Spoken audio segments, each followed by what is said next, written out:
Meteorion, 1261, the Roman common folk murmured about how Constantinople was reconquered. A servant of VIII Palaiologina informed his mistress, who was so delighted that she ran at top speed to tell her slumbering brother Michael. "Rise, Emperor, for Christ has conferred Constantinople upon you," she said. Thus did Michael Palaiologos, the regent of the young Emperor of Nicaea, learn about his men's accidental reconquest of the Queen of Cities. Soon, he would replace the Laskarid dynasty with his own Palaiologan one, the last imperial Roman dynasty. Welcome back to Eastern Rome Summarized. For Michael's triumph in Constantinople to celebrate this victory, see the previous video I made with no-budget films. Now let's jump straight to the point. Michael VIII Palaiologos, now formally emperor and in possession of the Queen of Cities, wasted no time revamping the Latin-ravished capital with new building projects, reforming administration, and his greatest contribution to the empire, a navy. Rome's own navy declined steadily from the Comnenian era into almost non-existence by the time of 1204, due to reliance on Italian ships. But Palaiologos reconstituted a proper Roman naval force with warlike Peloponnesian natives, the Taconians, and the new mixed Romano-Latin population of Constantinople, the Gazmuli. But, as you will see, Palaiologos was a mixed bag, huger than his ego, so he also messed up seriously. Notably, he blinded Ioannis IV and deposed him, the first of his actions which divided the Roman population at the worst time possible. Not only were Anatolian Romans fiercely attached to their Laskarid lords, but so was Patriarch Arsenios, who was elevated by Ioannis' father. He went off the rails when he heard of the blinding and antagonized Michael, excommunicating him for life.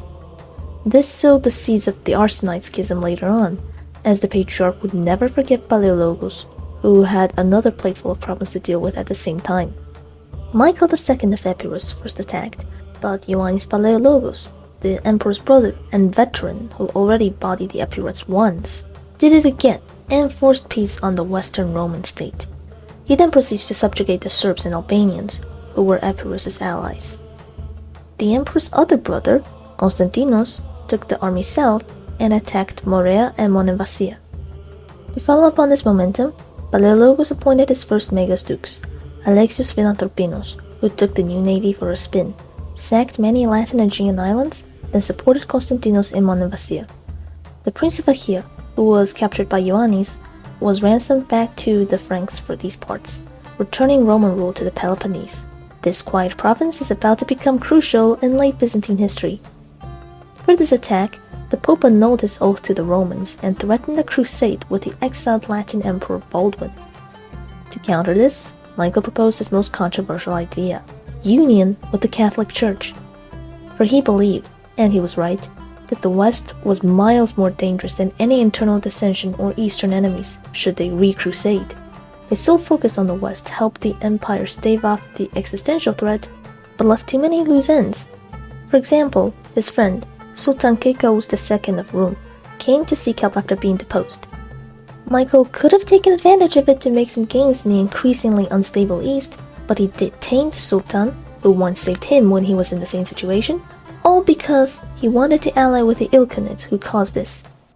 Kekaus was able to escape with the Golden Horde's help, and boy was he mad with Michael. Khan Nogai decided to capitalize on that. Soon, the Mongols saw another potential ally, Bulgaria. Tsar Constantine Tikh's wife was Laskari's sister, and in 1263 she urged the Bulgarians to raid into Rome to avenge her brother. But he was defeated by Michael Galavas Darchaniotis, who also captured cities up to Anchialos for Rome. Tikh desperately turned to his overlord Nogai for help. Meanwhile, Genoa lost in one of its squabbles with Venice, so Michael granted the privileges he gave Genoa to Venice instead. In Trebizond, Manuel Megas Komnenos died after ruling 25 years. That was the high point of Trapezuntine power. We may even conjecture, despite lack of sources, that Manuel expanded his empire southeast thanks to his Ilkhanid allies, taking the rich silver mines of the Bayburt region. But after the death of this great emperor, who ignored Palaiologos' demands to relinquish his title, things fell apart. Manuel's son Andronicus II succeeded, ruling for 3 brief years during which he lost Sinope to Mu'in ad-Din Sulayman, Kekaus' rival from Rum that the Ilkhanids started to favor at the expense of Trebizond. Mongols were fickle, and the Romans knew that, but they still had to play the game in this new Mongol world. Sultan Baybars, Mamluk ruler of Egypt, corresponded with the Golden Horde via Constantinople, so it was just as impossible for Palaiologos to not get involved as Trebizond. The Ilkhanids weren't happy with this, but Baybars was happy about the cooperation, giving Palaiologos much influence in the Orthodox churches of his domains. However, the Golden Horde wasn't as grateful as the Egyptian, and Nogai proceeded with his plan to attack Romania. In winter 1264, the Mongols crossed the frozen Danube and ravaged Thrace with Bulgarians and Caicos. They came so suddenly and with such force that Palaiologos himself was almost captured and barely escaped. What was he doing in Thrace at that time? He was dealing with Epirus and the Principality of Achaia, both of whom were breaking their treaties with Constantinople, the former with small skirmishes and the latter with full-on war. Constantinos was sent south again, and he succeeded in taking Laconia back in 1263, but he suffered a few defeats and his Turkish mercenaries defected to the Franks, so he went home, leaving his men to deal with the Achaeans alone. This resulted in the defeat at Makriplagi. William was able to hold the Roman reconquest of the whole Peloponnese. When Michael got home in 1265, Arsenios welcomed him with a harsh "I told you so" speech about the battles with Epirus and urged him to make permanent peace. Michael II's eldest son, Nikephoros, a widow, married Palaiologos' niece, Anna. Another marriage arranged for Constantinople was that of Palaiologos' illegitimate daughter Mary of the Mongols to the Ilkhan. Palaiologos confirmed Nikephoros' title of despot. He was happy with his wife, becoming a Palaiologan ally. So Epirus lived happily ever after in coexistence with Constantinople. No, wait, wrong script. See, Michael II had more sons, and as was Epirot tradition, his bastard, Ioannis Doukas, would make opposing Constantinople his life mission. But now we must address a critical issue of Palaiologos' reign, Anatolia. Michael was known to have neglected his eastern subjects and their defense. The Mongol invasions weakened Rome, but caused mass migration of Turkic warriors into Asia Minor, and these bays saw fertile Roman land for the grabbing. The Laskaris had reformed the Akritai, who defended the Roman border for centuries against the Arabs, but Palaiologos cut their pay to fund his projects in the west and to weaken them, for he feared revolt from these Laskari loyalists. So city after city began falling to the Turkish refugees. The Anatolian Romans had to suffer neglect and distrust from their own emperor while facing constant threat from invaders. It's no wonder some started turning themselves over to the Turks, while others turned their frustration towards Palaiologos, who, to be fair, did realize the problem and sent his best man Ioannis to secure southern Anatolia for the empire, but did not do nearly enough. When Michael got rid of Arsenios and installed his own patriarch at last, this caused the Arsenate schism. Arsenios didn't lift his excommunication of Michael, so when a new patriarch did, that sparked fierce controversy. Arsenites were made up mostly of these Anatolians, and they caused countless troubles for the administration. And this was even before Michael finalized his union with Old Rome, which would cause his subjects to hate him even more. During these years, however, with the advent of such an unthinkable insult against orthodoxy, many Romans sought refuge with Michael's rivals in Epirus and Trebizond, asking them to champion the Roman faith. This was what Georgios Megas Komnenos, Andronicus II's brother, found waiting for him in 1266 when he ascended to the Trapezuntine throne, along with alliance requests from a powerful newcomer to international politics. These letters to Trebizond were sent by Charles d'Anjou, brother of Louis IX of France, new king of Sicily after having defeated its previous one, Manfred. Charles was the definition of ambition. Like countless European monarchs before him, he dreamed of restoring the Roman Empire by subjugating the Eastern Roman Empire, and his eyes were on Constantinople. The crusade Michael feared so much seemed like it was happening, so he hastened his union plan. Only the Pope could save Rome from another Western conquest now, ironically. But before that could happen, the Pope encouraged Charles to launch another crusade against Constantinople with ex-Emperor Baldwin and the Achaean Franks. So, in 1267, these new allies signed the Treaty of Viterbo, and it seemed as if soon the whole might of the West might fall upon Romania. Palaiologos started scrambling for allies too. He returned favor to the Genoese by giving them their own quarter in Galata, and lured the Venetians too. Maybe the news of Michael II's death might have made Palaiologos happy, But the despot's ambitious bastard, Ioannis Doukas, got Thessaly, closer to the city than Epirus, which went to Nikephoros, whom Palaiologos subdued with marriage alliance. He tried the same with Doukas, but his fickle nephew who married Doukas' daughter will betray him later. All the while, Michael appointed a new patriarch, Joseph, to lift his excommunication on sketchy legal basis, so that besides submission to Rome, the Arsenites had another excuse to stir things up. In 1268, Joseph tried to play nice with the Arsenites but failed to calm them, so Michael resorted to good old steel, which also didn't suppress them. Then Pope Clement IV died, so Michael temporarily halted union negotiations and turned to Louis IX to delay Charles. Ioannis Palaiologos retook the Strymon Valley from Thessaly, but his work in Anatolia was undone. In 1269, Caria was gradually permanently taken by Turks of Menteşe, the first Beylik formed after Rome's decline. A Beylik like it would soon become the Ottoman Empire. Meanwhile, Louis managed to drag Charles with him on the Eighth Crusade in 1270, but he died in Tunis and Charles' fleet was wrecked by a storm. Palaiologos was ecstatic, as he delayed the Angevin enough for pro-Union Pope Gregory X to be elected in 1271, who forbade Charles from military acts against the Romans, though not quick enough to stop him from taking Dyrrhachion with Albanian help. Thus, Michael intensified Union propaganda and anti-Union bashing, while Doukas and other Balkan states began offering alliance to the invader. In 1272, Michael crowned his son Andronicus II emperor, while the nephew he married off to Thessaly defected to Doukas, who started acting up again and threw in with Latin powers around him. Charles was extremely powerful by 1273, eager as ever to destroy Romania, leashed back only by the Pope, who saw that Palaiologos was really forcing union hard by then. The Hartophylax Ioannis Veccus first opposed the Vasilevs, but in prison he changed his mind and became the most pro-union ally of Michael, so he started spreading unionist propaganda too. Along with severe persecution and dumbing down the terms of union, Michael finally convinced the church to accept it on very flimsy terms, and a Roman delegation was sent to Lyon to officialize the union. Some good news did come from the Roman military. An ambitious Latin from Evia, called Licario, was taken into the Roman navy and he unleashed hell on his Latin compatriots in the Aegean, beginning by conquering several major forts on Evia for Palaiologos. Then, in 1274, he fought successfully against Turks in Anatolia too.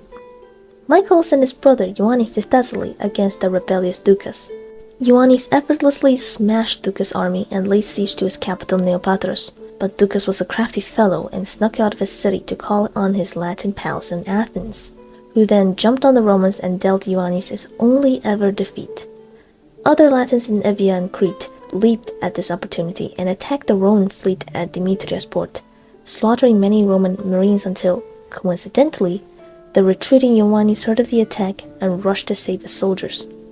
The arrival of their general and of Admiral Alexius Doukas Philanthropinos did wonders for Roman morale, and the tides were reversed. The Latins fell like sheep and their leaders were captured. This battle did insane damage to the Aegean Latins, which Licario was able to capitalize on later. But his patron Philanthropinos died of a wound from the fight, and Ioannis Palaiologos resigned from the army despite this brilliant victory, as he was deeply ashamed of what happened at Neopatros. But really, that wasn't his fault. Michael lost two of his best generals, but he got Licario, trusting him to retake the Aegean for the empire, which he now set out to do. Meanwhile, the Romans made it to the Council of Lyon, where Michael's historian, Georgios Acropolitis, presented documents of submission to Old Rome, and reunion was achieved. This allowed Michael to attack Angevin footholds in Albania and Epirus, reducing the western threat, but you can imagine how appalled Romans were. In Bulgaria, Teek's wife, Michael's niece Maria, took over and tried to incite enemies of the empire to attack. Her court became a hotbed for anti-unionists, like Epirus and Trebizond.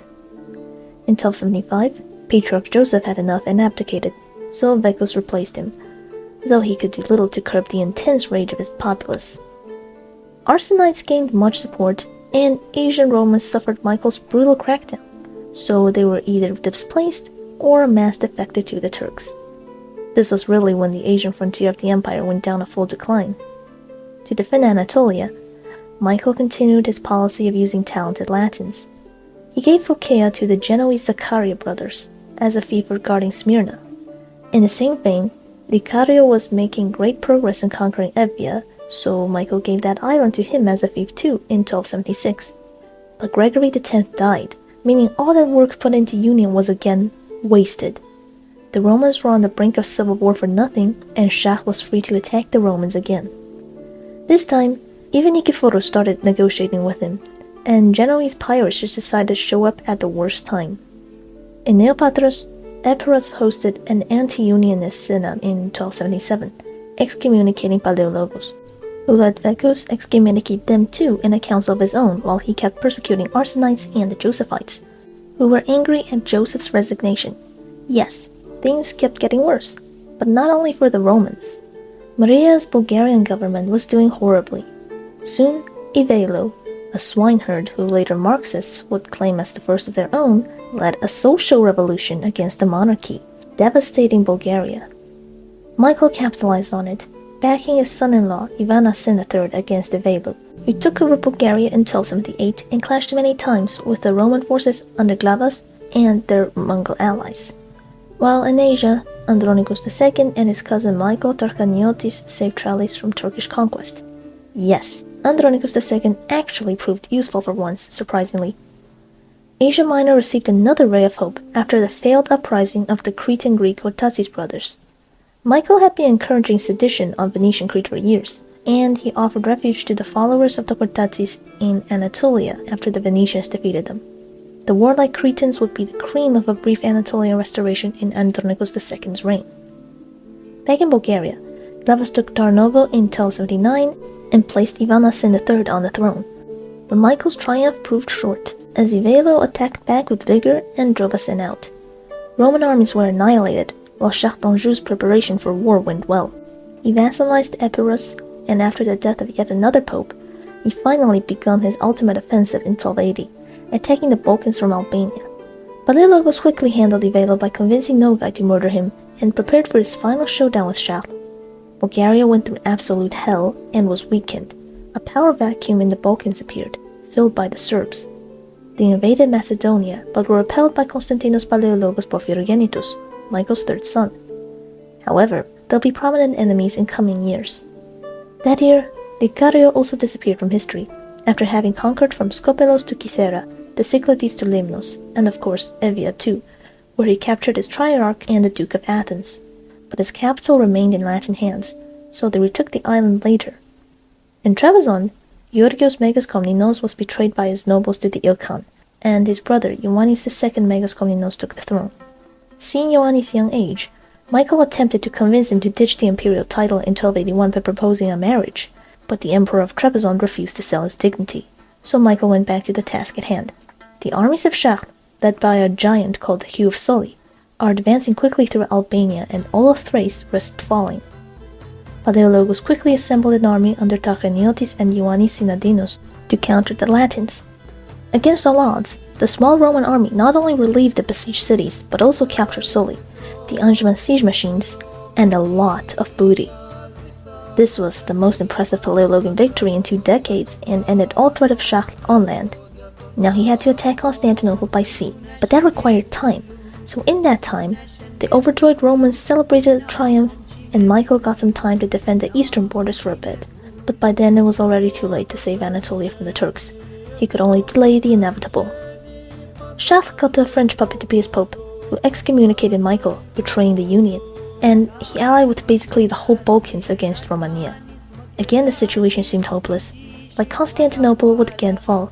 But then, just then, on Easter 1282, Charles was chilling, dreaming of empire. Why not? He was the most powerful monarch of Europe, if not the whole world by then. But wait, sacre bleu! Why are the Sicilians suddenly killing all the French at Palermo? How dare they? Charles sent his entire fleet to put down his revolting subjects, only to find King Peter of Aragon jumping at the chance and taking over Sicily. So much for an Angevin Mediterranean empire. As Charles seethed in the corner, wondering what went wrong, he knew only one evil mastermind was capable of such a feat: Palaiologos. The Roman emperor used his Western connections and Greek gold, to help incite the bloody Sicilian Vespers, which finally ended all threats against Constantinople from the west. Besides reconquering Constantinople, safeguarding Constantinople was his greatest achievement.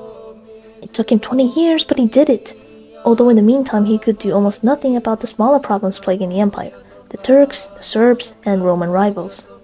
Michael did succeed in at last convincing Ioannis of Trebizond to drop his title and become a despotis instead, as in Trebizond there were several uprisings and Ioannis was kinda desperate.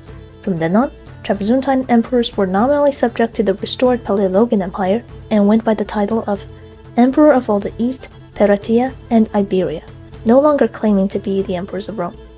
This is a good cutoff point for Trapezuntine history, as you may have already read my announcement of saving Trebizond's story for another series. Like, don't you think the video is already getting long enough? Now let's look back at the Balkans.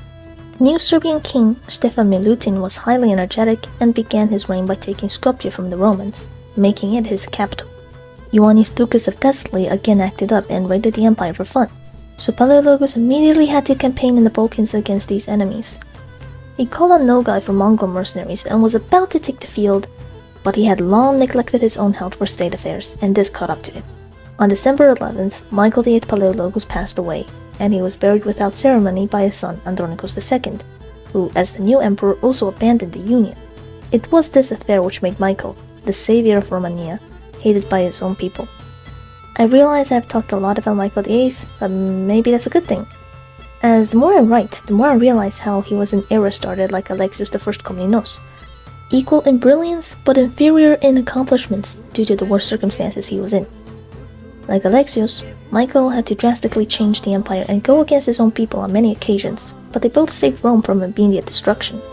They were both excellent diplomats and played important roles in contemporary world politics.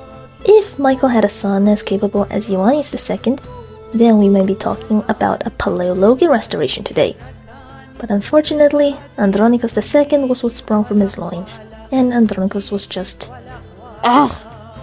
He immediately gave way to the ecclesiastical factions within the empire, the Arsenites and Josephites, trying to please everyone but ending up pleasing none.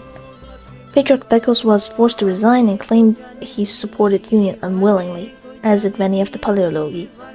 Andronikos then chose a new patriarch, Grigorios of Cyprus, but the Arsenites didn't like him and still weren't happy. Repudiating union and being bossed by the clergy was not the worst thing Andronikos could have done to his father's legacy. He also disbanded the Roman fleet. So, say goodbye to the vigorous native marine corps who struck terror into Latin hearts and re-established Roman hegemony over the Aegean and the Peloponnese. Andronikos returned to hiring Latins for the empire's naval protection. Their last action was in Thessaly, 1284, where Michael planned to attack just before dying. After the Vespers, Nikephoros of Epirus became docile to Constantinople again, drifting apart from his brother. His wife, Anna, plotted with Andronikos to weaken Thessaly.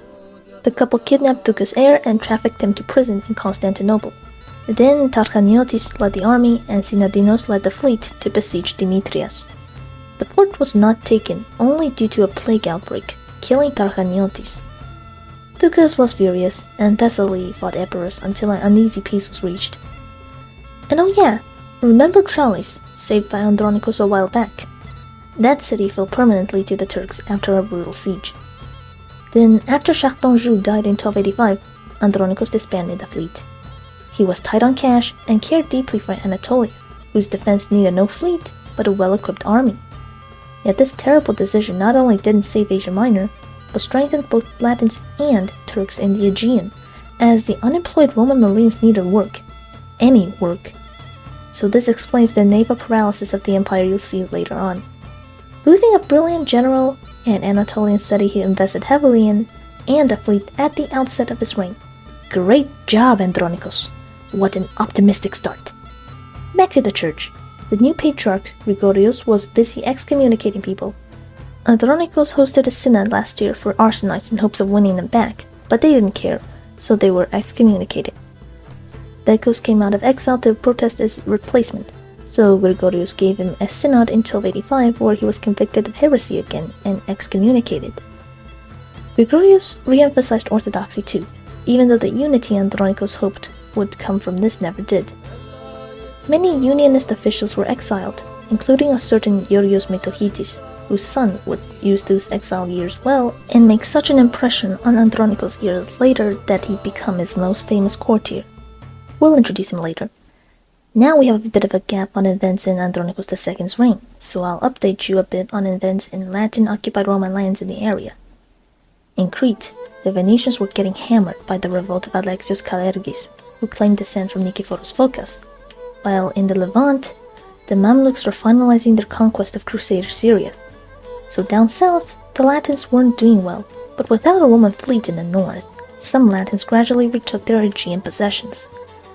In 1289, the son of Shah d'Anjou, Shah II, was released from prison and replanned the crusade of his father, so an Angevin threat was revived, but luckily for Andronicos, they were deprived of Thessaly as an ally, as Ducas died that year.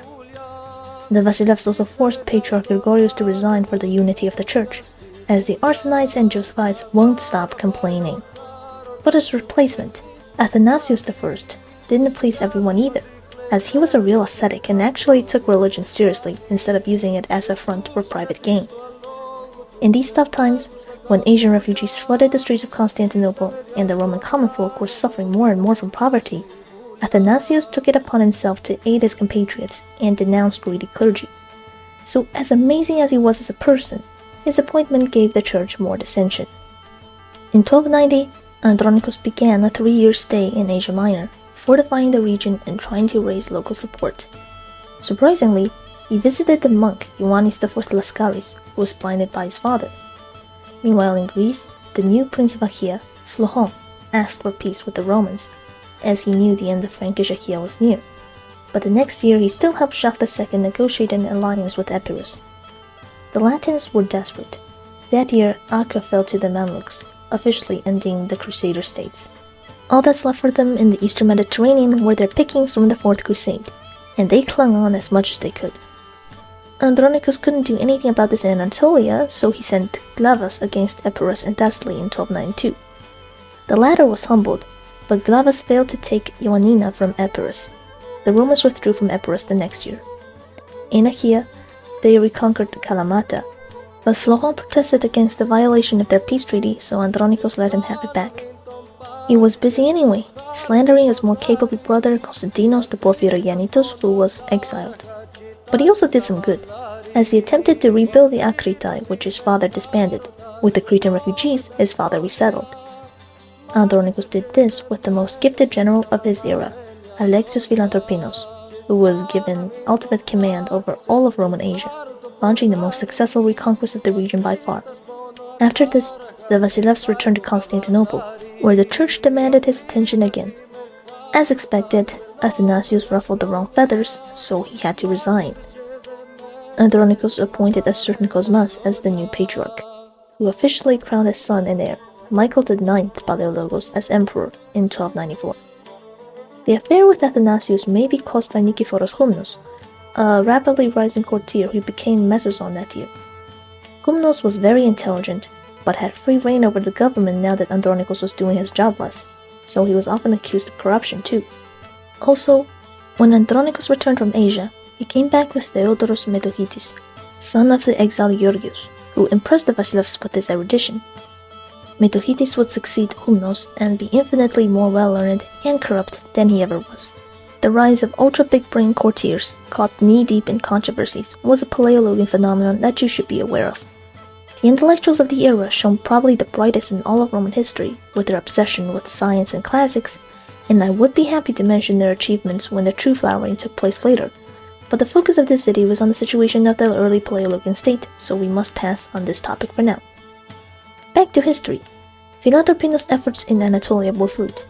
He cut through the Beylik of Menteşe like butter and recaptured cities up to Miletus. Turkish POWs filled the markets of Anatolia, and Turks cowered at the mere mention of Philanthropinos, who secured Lydia and was taking his vans further south. In the west, Shah II agreed to marry his heir to Nikephoros' daughter, and Epirus had to cede some forts as dowry, but Thessaly jumped at the chance and seized the forts in 1295. Meanwhile, Philanthropinos had liberated Miletus and almost all of the former Thema of Melalnudion. He was at the height of his fame. The Anatolian Romans loved him, and later historians would call him a Belisarius of the Palaiologian era, which was ironic. He too was soon asked to rebel against the Vasilevs. Philothropinos was hesitant, but then agreed, so an Andronicus loyalist bribed the Cretans to blind the victorious general by Christmas. The new Belisarius was exiled, disappearing for decades before a highly desperate Andronicus required his military talent again by the end of his reign. The Turks breathed a sigh of relief. Back in Constantinople, a great earthquake in 1296 tumbled Michael VIII's self-built statue, and the Romans interpreted it as a sign of disasters to come. This one came from the Italians. Venice and Genoa were squabbling over something stupid, but used Constantinople as their battleground. The Venetians attacked the Genoese quarters there, but also caused heavy collateral to Roman possessions. Andronicus was powerless against this blatant trespassing of his own capital, and had no one but himself to blame, because he let go of the Roman fleet. Then when the Genoese massacred Venetians in Constantinople, Andronicus stuck by his allies and incurred the wrath of the Venetians, who assaulted the Bosporus and declared war on Romania. But real fighting would only occur later. The age of Italian maritime states bullying Romans had begun. More bad news came from Evia, as the Latins fully retook the island now. The Serbs too took Dyrrhachium, so in 1297, Glavas was made commander of the Roman West and sent to counter them. But this experienced general couldn't deal with the guerrilla tactics of the Serbs, so he cut his losses and convinced Andronicus to settle for peace. The Vasilevs tried convincing his sister Evdokia, the Empress of Trebizond, to marry Milutin, but she refused. So he decided to marry his own 5-year-old daughter, Simonis, to the 50-year-old king, who was expecting his 5th marriage by 1298. Metohites was sent to Serbia to negotiate this messed-up treaty, while Andronicus looked for someone to defend Asia Minor again. He sent his cousin, Ioannis Tarchaniotis, a highly capable soldier and administrator, to the Meander front, but despite his successes in pushing back the Turks and managing the land, the jealous local elites used Tarchaniotis' past as an arsonite to denounce him for treason. So Roman progress in Anatolia was once more halted due to Palaiologan politics. And what a horrible time for that too, as the next year, in the environs of Bithynia, a Turkish bey became a sultan. Unlike the other beyliks forming from the corpse of Rome, this one would dominate not only some Anatolian locality, but all of the past territories of the Eastern Roman Empire. The Romans knew him as Atman, but we call him Osman, the founder of the Ottoman Empire. With his energetic band of Ghazis and Roman renegades, Andronicus' remaining possessions in Anatolia would fall to Osman one after one. The final conquest of Rome begun. Andronicus meanwhile was celebrating Simonis' marriage with Milutin, after which their Macedonian border was respected, at a terrible cost. Lecherous Milutin loved his child bride so much that he didn't even wait until Simonis matured to consummate his marriage. And just as Serbia was placated, Venice pursued war with the Romans after making peace with the ungrateful Genoa, who left their Roman allies to their own fate. Things were not looking forward for Andronicus by the turn of 1300, although an influx of Christian ally mercenaries fleeing the Mongols made Andronicus believe he can use them against the Ottomans. He prepared an expedition for them under Michael IX, who departed in 1302 for Magnesia. The Turks avoided direct battle and harassed the Romans out by raids, so Andronicus sent another army to confront the Ottomans at Bathia's plain, between the key cities of Nicaea and Nicomedia, only to be defeated and lose the countryside of Bithynia. This was the first major Ottoman victory. The Turks roamed free and ravaged the region, and Roman refugees fled Asia en masse. Venice opportunistically attacked Constantinople and landed at Principe, where they flogged the refugees on that island in full sight of the citizens of the city for ransom. Hearing of more Turkish victories in Bithynia, Andronicus had to pay the inhumane Venetians whatever they wanted and let them keep some Aegean islands, ending this war. But the situation in Anatolia was pure chaos. Major cities couldn't fall to the Turkish bands yet, but they were isolated and left on their own for defense. The empire was in deep, deep trouble again. In desperation, Andronicus made the mistake of hiring expensive Latin mercenaries to fight the Turks. But that whole can of worms I will leave for the next video, where we will finish the reign of Andronicus II and cover up to the Palaiologan civil wars. Because I've had enough of his incompetence for now. Michael VIII restored the Roman Empire, only for Andronicus II to ruin his achievements and doom the empire's survival. He had good intentions, but reigned too long and too passively when not a nice guy, but an evil genius like his father was required at the helm of state. But here is where we'll end today, and next time I will begin with the misadventures of the Catalan Company. Bet you're excited for that. See you soon!